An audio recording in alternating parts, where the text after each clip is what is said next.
Bismillahirrahmanirrahim. Assalamualaikum warahmatullahi wabarakatuh. Waalaikumsalam warahmatullahi Alhamdulillah wabarakatuh. wassalatu wassalamu ala rasulillah habibina sayyidina Muhammad ibn Abdullah wa ala alihi wa ashabihi wa mawalah amma ba'd. Setelah melewati masa puber, masa balik pancaroba, masa perubahan dari anak-anak menuju ke Menuju. dewasaan, dia akan masuki satu masa yang sudah dianggap dewasa.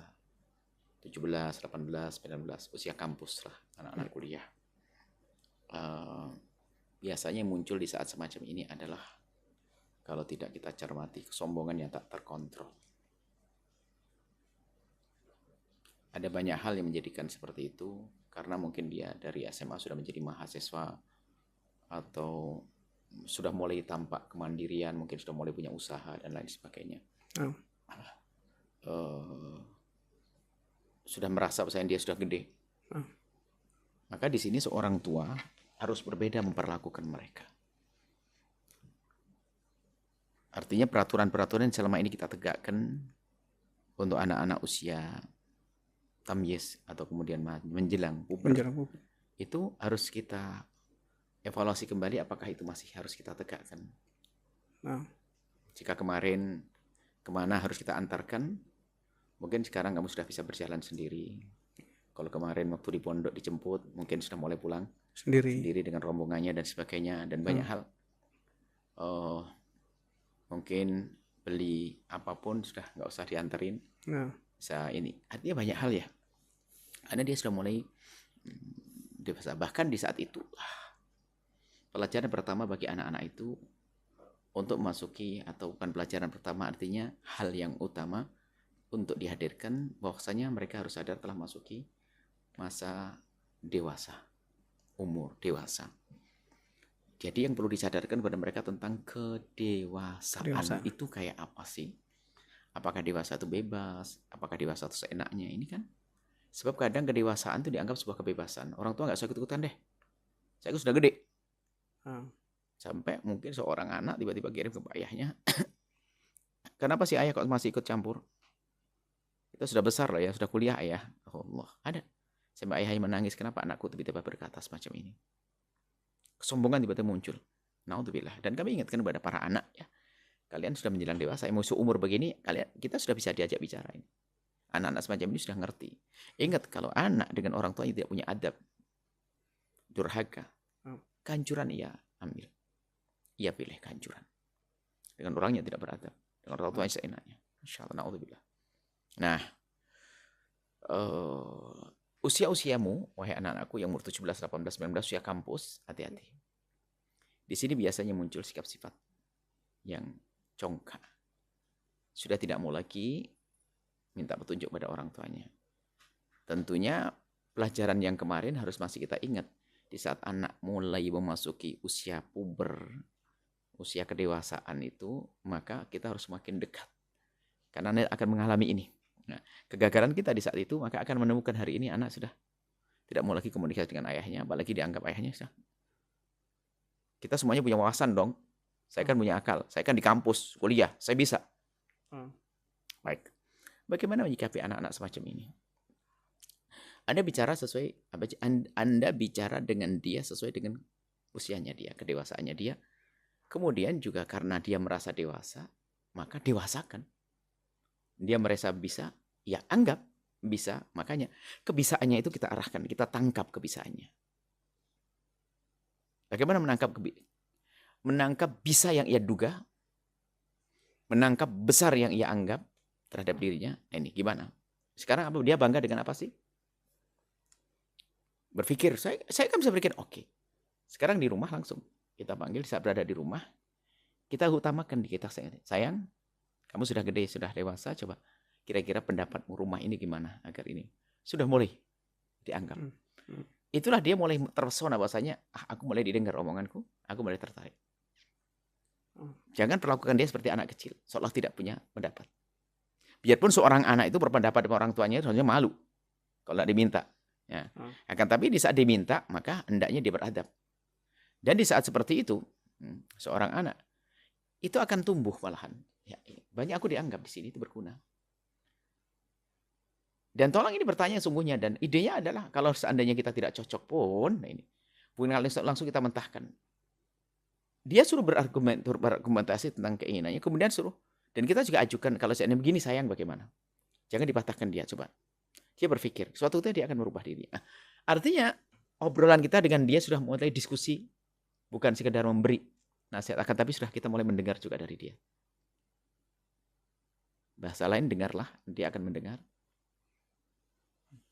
Pandang, dia akan mandang, dan seterusnya. Karena dia sudah merasa gede tadi itu.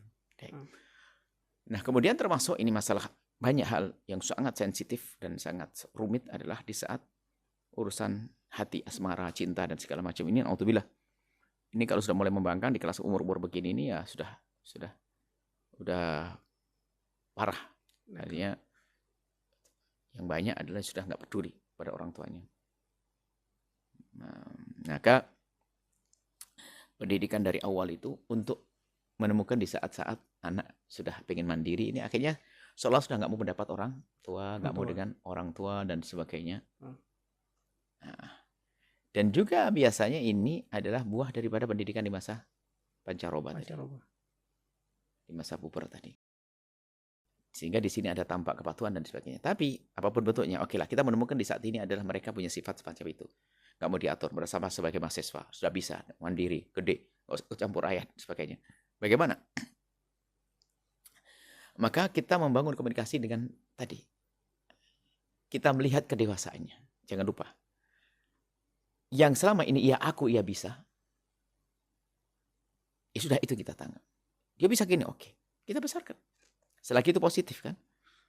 Misalnya berpikir ide apapun. Dia sering, saya kan berpikir tentang cara hidup dan sebagainya, tempat tinggal dan sebagainya, dan sebagainya. Dia ngomong begitu. Mama udah saya ikut campur deh. Urusan jurusan dan sebagainya, kadang-kadang sudah mulai keras. SMA memilih, ada sekarang anak-anak SMA sudah mulai ribut dengan orang tuanya tentang pilihan jurusan. Itu nanti akan terus berlanjut karena sudah cacat hubungan dengan orang tuanya, gaya membantah, gaya membangkang, dan seterusnya. Sehingga pengennya berbeda terus dengan orang tua. Merasa apa di saat saya berbeda dan itu sukses. Padahal itu kehancuran. Di saat berbeda. Karena yang bermasalah mentalnya. Kita itu untuk sukses tidak harus beda dan tidak sama. Tidak harus sama. Tidak harus beda, tidak harus sama. Jadi mana yang terbaik? Bukan saya mempertahankan. Pokoknya saya harus beda dengan orang tua saya. Loh kok ini? Atau pokoknya harus sama. Enggak begitu juga. Jadi kalau ada orang tua berikan usulan, kita gunakan akal sehat, hati yang tulus. Ini usulan orang tua, kita pikir kembali. Bisa jadi benar omongan orang tua. Tapi ini ada masa-masa anak yang sudah enggak. Bahkan sebaik apapun kalau orang tua enggak. Sampai nanti masuk urusan perjodohan. Lihat. Enggak mau. Padahal kalau milih orang tua nilai 9, pilihan dia ada 4. Karena terlanjur jatuh cinta. Gula Jawa rasa coklat. Sebuah kebodohan. Ini. Di saat-saat semacam ini bagaimana kita perlakukan anak. Nanti kita sambungkan saja. Termasuk bagaimana kita menghadapi anak yang di saat terlanjur salah atau melanggar. Ini pendidikan. Jadi pendidikan anak tentunya ini sebetulnya perlu waktu yang panjang ya. Satu demi satu. Tapi mungkin kita segera sampaikan bahasanya ada suatu ketika kita harus mendidik anak di saat anak itu melanggar itu seperti apa. Jangan sampai setelah melanggar malah kita perlakukan dengan salah. Sehingga dia akan bergabung dengan yang mengajari melanggar lebih leluasa melanggar. Sehingga dialah anak yang sudah jatuh ketimpa tangga. Tangganya karat lagi. Besi karat. Ya, kurang lebihnya seperti itu. Tapi, di saat kita menemukan anak seperti itu, bagaimana caranya? Bagaimana mengambil kembali hatinya. Yang dia terlanjur salah dalam pergaulan. Pembangkangan kepada orang tua. Nggak mau dulu pada orang, nggak mau dengar orang tua. Nah, ini ada beberapa tip yang harus kita hadirkan di saat berhadapan anak yang semacam ini. Yang pertama tadi adalah pandang kedewasaannya. Ya sudah, kalau dia merasa dewasa dan bisa, yuk kita berdayakan di situ. Dalam urusan apapun kita anggap sayang. Kamu siapa? Ahmad, Ali, Zaid. Kamu sudah hampir selesai kan kuliah. Bismillah. Jadi kamu mimpin ini ya. Ini ayah pengen buat sesuatu. Ini taman, ini. Coba kamu punya ide yang paling bagus seperti apa. Urusan begitu. Bahkan ini bepergian imamnya kamu atau apa. Jadi merasa dianggap dia. Ya, kalau dia sombongnya dalam urusan apa? Bukan kita menuruti kesombongannya tapi Bukan itu, tidak. Akan tapi sesuatu yang dia merasa punya itu harus kita hargai. Karena bisa jadi betul dia. Dia sebenarnya adalah cerdas beneran. Bisa beneran. Cuman berlebihan dia menanggapi kecerdasannya. Maka kita ambil kutipan ini. Baik, ini adalah kita melihat kedewasaannya. Sehingga sudah mulai kita beri tugas sebagai leader, pemimpin dan sebagainya sesuai dengan paling tidak sesuai dengan apa yang ya aku. Ya aku. Dia mengaku bisa gini, bisa gitu kan. Ya sudah. Nah, maka singkatnya adalah sering kita minta pendapat deh. Karena dia sudah merasa bisa. Ya, abang, ini yang mau adain ini gimana abang? Menurut abang gimana? Abangnya lagi kuliah di Surabaya.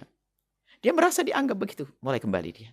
Bahasa omonganku akan didengar. Baik, kemudian setelah itu. Baik. Di saat mereka benar-benar susah dan melakukan kesalahan, bagaimana kita menghadapi anak yang semacam ini? Yang jelas pastikan dia jangan sampai tambah jauh dan lari. Ada sebagian orang tua langsung di saat menemukan anak semacam ini langsung hancur-hancuran. Terserah mau apa nih, lari. Biarpun anak semacam ini anak durhaka, anak susah. Kami ingatkan anak-anak yang semacam itu anak susah. Maka kalian, wahai anak-anakku, tidak boleh seperti itu. Ini seandainya seorang tua menemukan anak semacam ini tetap harus dididik. Sejelek apapun anak, melanggar keewan anak, tetap anak.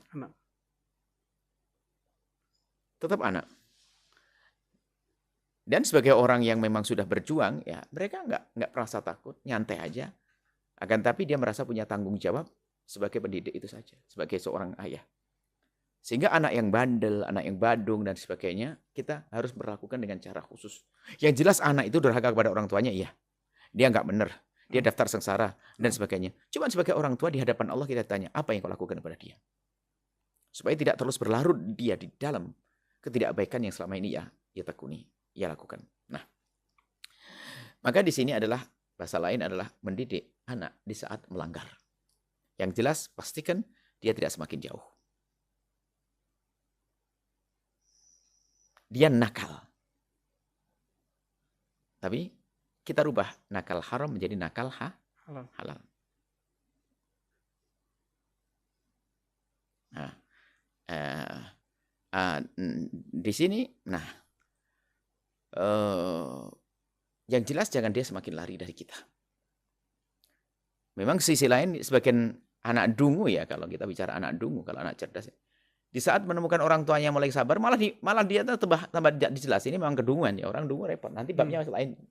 Anggap saja anak cerdas dia terganggu dengan kesombongannya sehingga dia nggak mau dengan orang tua dan seterusnya. Lalu bagaimana? Ya itu tadi.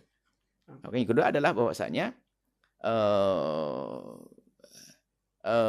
anak tersebut ya ini tidak boleh semakin jauh, itu pastikan dengan cara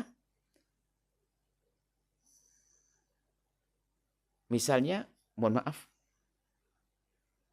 anaknya sedang hadir ke kafe yang di situ mungkin banyak perempuan dan sebagainya. Mungkin kalau kita punya modal, sayang, anak Abi, kamu senang kafe kan? Gimana kalau kamu buat kafe?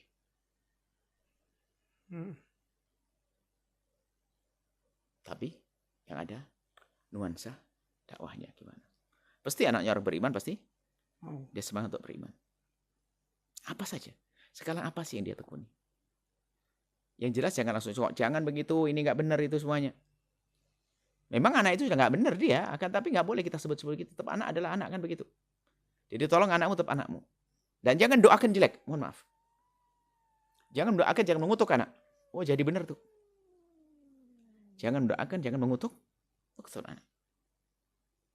Ada seorang orang tua marah ngutuk semua ini. Kadang-kadang mungkin saking pegelnya seorang tua bisa jadi karena terlanjur berlebihan pengennya sudah anaknya mati saja atau bagaimana, nyungsep, hancur. Na'udzubillah.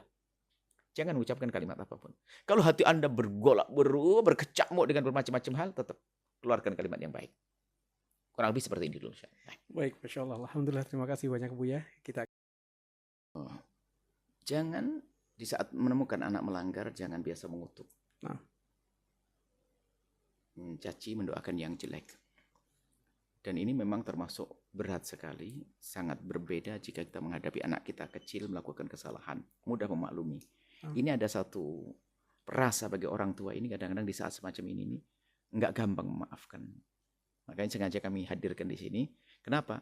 Karena tidak seperti anak kecil. Kalau anak kecil kita melakukan kesalahan mungkin maklum masih begini, masih begini. Tapi ini sudah beda. Sehingga sering orang tua di saat seperti ini kepleset mendoakan yang jelek dan sebagainya. Nah ini kadang-kadang karena merasa kamu sudah bisa, kenapa kamu melawan saya? Kenapa kamu begini? Tetap panjatan doa kebaikan. Termasuk ya mungkin kita lupa tadi. Mendoakan, mendidik anak di saat usia 18-19 tadi, diantaranya ya ini kita lupa. Memilihkan pasangan yang baik itu. Mungkin ini kita bahas dalam pernikahan itu harus dibahas itu. Memilihkan pasangan yang baik itu termasuk pendidikan. Jangan hanya dia kaya, dia tidak tahu latar belakangnya kayak apa. Justru yang kita utamakan adalah pasangan anakku bisa memberikan pendidikan kepada anakku. Pendidikan jauh lebih mahal daripada harta itu sendiri. Paling tidak pendidikan memberikan contoh akhlaknya. Kelembutan perilakunya juga sesuatu yang bakal menular kepada anak kita. Kesabarannya akan menjadikan anak kita bisa menjalani hidup dengan baik. Dan seterusnya. Makanya para orang tua ini kalau memilihkan pasangan kepada anak-anaknya itu harus yang benar. Jangan hanya asal, dia kaya, dia punya tahta dan sebagainya. Nggak punya iman, nggak punya agama, lihat anaknya akan diinjak-injak. Sampai dikatakan, nikahkan anak perempuanmu dengan laki-laki soleh. Kalau dia mencintai anakmu, dia akan memuliakannya. Kalau dia tidak mencintai anakmu, dia tidak akan zalim kepadanya. Karena soleh dia ngerti batasan-batasannya. Nah, akan tetapi, kalau orang tidak baik, ya, cara memuliakannya pun bisa salah. Menghargainya pun dengan cara yang tidak baik. Nah, ini bahaya sekali. Sehingga termasuk memutus tali persaudaraan. Menikahkan dengan orang yang salah itu adalah memutus tali persaudaraan. Man zawwaja karimatahu bifasiqin faqad qata'a rahimaha. Barang siapa menikahkan seorang kakak, menikahkan adiknya, adik perempuannya dengan laki-laki yang enggak baik, maka dia telah memutus tali persaudaraan. Dan ternyata di sana memang banyak problem-problem rumah tangga ya karena ini. Ya, maka jangan salahkan orang lain kalau kita menikahkan anaknya asal. Dia jabatannya tinggi, gajinya besar, tidak tahu, tidak pernah melihat. Ujung-ujungnya dia berantem dengan orang tuanya. Ya salah. Salahnya orang tua kenapa memilih mantu dia. Mantu kan akan menjadi bagian daripada keluarga kita. Maka jangan asal ambil mantu dong. Mantu laki atau mantu perempuan sama. Ini termasuk di antara semacam itu. Akan tapi ada kala di saat, mohon maaf, laki-laki mungkin anak, tapi kalian jangan menjadi orang yang seperti kita contohkan ini. Anggap saja seorang tua menemukan anaknya sudah bandel urusan pasangan.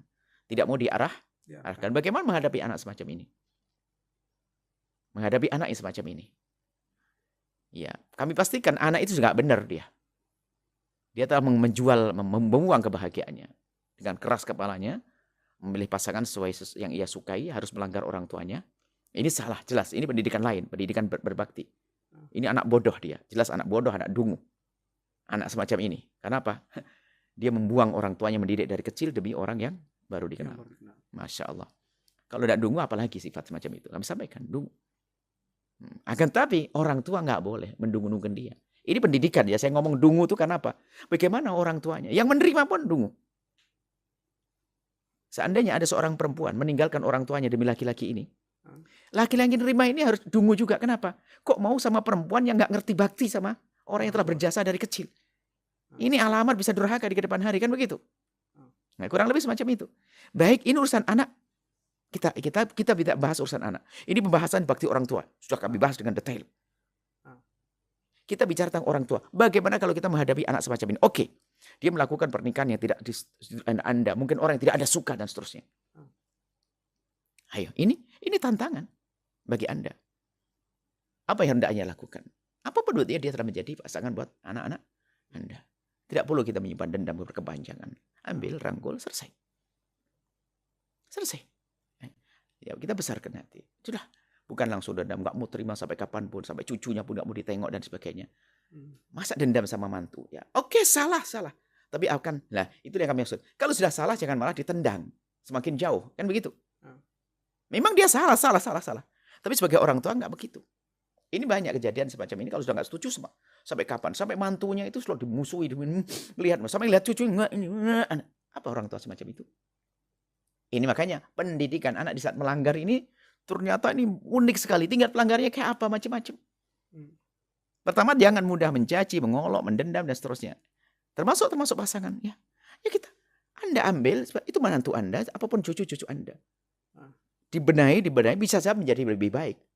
Yang jelas anak, ya salah, dosa, nggak benar. Tapi Anda sebagai orang tua, masa pengen anaknya masuk neraka? Enggak, kita tolong. Dan kami ingatkan kepada anak, enggak, jangan seperti itu. Anda salah. Kalau Anda melakukan, Anda dungu, Anda bodoh. Saya keras begini ngomong, kenapa? Kami rindu kalian anak-anak ini hebat. Jangan melanggar orang tua, urusan jodoh, urusan pasangan, dan sebagainya. Nah, akan tapi Anda sebagai orang tua, ini pendidikan orang tua. Kalau menemukan anak di saat melanggar, jangan dijadikan mereka semakin jauh. Tetap Anda, ya anak Anda tidak akan kemana-mana. Tetap saja hubungan darah tetap ada. Nah, ini yang jarang diperhatikan. Sehingga ada dendam. Sampai kita menemukan seorang menantu laki-laki itu betul-betul sama mertuanya nggak dianggap. Di anaknya 7. Perempuannya 3. Aku punya menantu hanya 6. Yang 1 nggak dianggap. Datang ke rumah pun nggak dianggap. Dendamnya berkepanjangan. Gara-gara menikahnya salah. Oke, dia salah. Tapi masa dengan kesalahannya terus kita injak-injak. Terus kita matikan mental. Kita hancurkan mentalnya, enggak. Tolong pahami mana ini. Mungkin sekali terjadi pada Anda. Hal yang semacam ini. Semoga tidak. Semoga Allah menjaga anak Anda, Masya Allah. Di saat melakukan pernikahan dengan kesepakatan. Pilihan Anda, kesepakatan dengan anak yang baik. Itu semua harapan kami. Cuman kan, barangkali ada, tolong. Jangan salah Anda menangani anak Anda. Jangan mantu Anda jadikan musuh sepanjang masa. Dia salah. Anak Anda salah. Tapi tetap anak Anda. Salah akhlak itu sama dengan salah itu kan kekurangan. Ya. Kekurangan fisik dengan kekurangan akal kurang lebih sama. Apakah gara-gara anaknya cacat langsung dibunuh? Ya enggak kan? Digedekan dengan segala kekurangannya. Dibesarkan dengan segala kekurangannya. Nah, kurang seperti itu. Nah, ini adalah pendidikan anak di saat dia melanggar, termasuk di saat melakukan pernikahan dengan cara yang salah dan sebagainya. Nah, ya, bisa jadi itu karena salah kita dulu. Mungkin kita tidak pernah mendidik dengan benar di masa lalunya. Bisa saja kesalahannya ke kita kok. Kita biarkan dia sekolah di tempat. Mungkin ada berkata, sudah saya sekolahkan di tempat yang baik dan sebagainya. Dia benar. Mungkin dia ini, tapi dia melanggar ujian. Tidak perlu sampai anak dihancurkan, anak tetap anak. Ini kami takutkan adalah di saat sampai mohon maaf. Na'udzubillah, semoga Allah menjauhkan anak gadis kita. Anak gadis kita.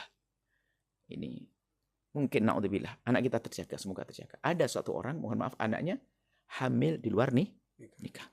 Misalnya na'udzubillah.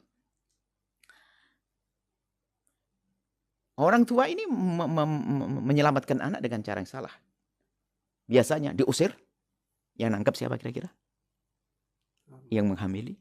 Atau yang menghamili tidak menghendaki. Malah mungkin dijual dan dihinakan di tempat lain. Ya kan? Karena memang dia mungkin menghamili 1000 orang nggak penting bagi dia. Yang penting saya syahwat, kan begitu. Orang laki-laki nggak baik, ya kan? Akhirnya anak diusir dari rumah, lari kemana? Dia nggak punya tumpuan. Kecuali yang menitipkan benih di rahimnya. Dicari laki-laki itu. Tapi laki-laki jahat mau jadi apa? Bisa saja jadikan perempuan rendah nanti kan. Karena laki-laki nggak menghendaki. Saya menghendaki kamu kok. Kenapa kesini? Sudah kalau mau sini. Akhirnya mungkin ada laki-laki yang untuk melayani dia dan sebagainya menjadi perempuan yang terhinakan. Bisa jadi begitu. Makanya jangan Anda usir rumah Anda. Kalau masalah menutup aib itu cara yang lain. Satu. Yang kedua adalah kadang-kadang gara-gara ada yang menghamili begini, mohon maaf, langsung dinikahkan dengan dia. Anda menghancurkan. Oh, dia laki-laki nggak baik, kenapa dinikahkan dengan dia? Dengan bahasa kau berbuat, kau bertanggung jawab. Ya dia senang dia. Memang dari dulu pengen mengancam itu, makanya akhirnya jadi senjata. Hamili dulu, nanti pasti dinikahkan. Nah kan? Enggak, kalau dia tidak baik, jangan dipaksakan nikah dengan dia. Fahamkan kalau laki-laki itu nggak baik. Sebab kalau sudah berani berzina dengan satu perempuan, bisa saja 2, 3, 4, 5. Na'udzubillah. Dan dia telah melangkahi Anda dengan terang-terangan. Sebelum menjadi pernikahan. Akan tapi bagaimana untuk menutup aib ini? Makanya pendidikan anak. Di saat melanggar ini penting, harus ada ilmunya. Pertama, tutup aibnya. Dia pun tidak boleh bercerita tentang aibnya ini kepada siapapun. Selesai kisah ini. Diceritakan bahasa mungkin dia menikah. Pokoknya itu menikah atau bagaimana. Dipinggirkan ke tempat yang berbeda dan sebagainya. Dibesarkan cucu-cucumu. Biarpun dia tidak sambung dengannya. Tidak ada hubungan dengan yang menzinainya. Wanita yang pernah berzina lalu hamil ini bisa saja dia menjadi kekasih Allah dengan tobat. Dengan pertolongan yang benar. Kan begitu. Maka disentuh kesadarannya untuk kembali kepada Allah. Ini kita temukan adalah 2 model di saat menemukan anaknya. Bisa jadi hamilnya ini adalah bukan karena nakal, dia dikasih obat. Diperkosa, ya kan? Setelah diperkosa katanya malah yang berbuat bertanggung jawab. Ini orang tua yang paling bodoh. Dia ketawa. Bakal nyari saya nanti. Nah, begitulah kebodohan. Tidak. Ini anakku. Dimuliakan. Dan kami ingatkan kepada Anda. Jika Anda punya harta melimpah atau apapun. Jika Anda punya proyek menutupi aib orang ini misalnya. Dipergi ke tempat yang jauh. Dibiayai dan sebagainya. Anda menutup aib. Mengangkat derajat orang. Jangan disebarkan. Dan dia dikasih tahu jangan menceritakan tentang berita perzinaannya dengan siapapun. Anaknya dianggap punya bapak, selesai. Bapaknya di mana? Allah. Gampang. Yang jelas, jangan sampai anak ini mentalnya rusak. Sehingga menjadi perempuan yang putus asa. Kenapa? Pun semua orang sudah menganggapku berzina, ngapain juga saya tahan-tahan berzina. Siapa yang mau dengan saya terserah kapan aja deh. Loh kan? Bisa saja begitu, karena putus asa. Karena di kampung dihinakan. Semua orang tahu dia pernah berzina. Tidak, tutup. Gak ada. Nah, ini termasuk pendidikan saat melanggar. Semoga ini tidak terjadi di rumah Anda. Cuman ini ilmu kami sampaikan. Ilmu kami sampaikan. Ya kadang-kadang dua kesalahan. Yang pertama adalah diusir dari rumahnya. Siapa yang menangkap kira-kira? Atau malah diundang itu orang yang berzinainya. Kejarlah aku tangkap. Kurang lebih gitu. Jadi, ayo. Sini, aku dari kamu ngejar. Aku kejar. Tenang. Paling 4 bulan lagi nyari saya. Loh, penjahat dia. Sini. Memang saya pengen nikah. Bahkan mungkin kesepakatan. Nah, kalau ternyata mohon maaf, jika memang anak dungu semuanya ini, sudah begitu masih saja nggak bisa dipisahkan dan sebagainya, nggak bisa dipisahkan. Kita harus mengalah pada akhirnya. Biarpun dia sudah nggak benar pernikahan ini, sudahlah, restui pernikahannya, ya sudah. Tetap ditutup, diajari, kita didik bersama. Ujung-ujungnya tetap semacam itu pada akhirnya. Yang kami inginkan jangan sampai Anda memperbesar dendam di dalam diri Anda. Biarpun pada akhirnya misalnya, perempuan itu, laki-lakinya nggak bisa meninggalkan anak perempuan ini. Anak perempuan nggak bisa. Ini difahamkan nggak bisa. Yang banyak bisa difahamkan. Karena mengerti laki-laki itu nggak baik. Langsung nggak mau. Itu banyak perempuan itu yang kita temui langsung ada kesadaran. Nggak mau dengan laki-laki itu. Dan merasa dinodai dan sebagainya. Benci. Nah, kalau ini selesai. Ada sebagian perempuan karena dungunya kelewatan. Sudah tahu dibegitu masih saja mau. Nah ini kalau sudah begitu sudah.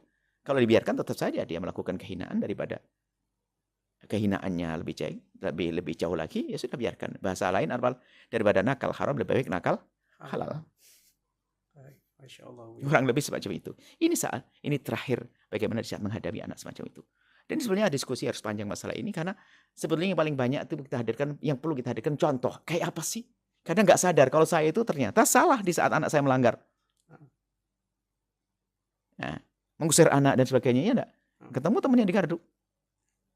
Seperti itu. Sisi lain, wahai anak, pastikan engkau tidak durhaka pada orang tuamu. Wahai anak.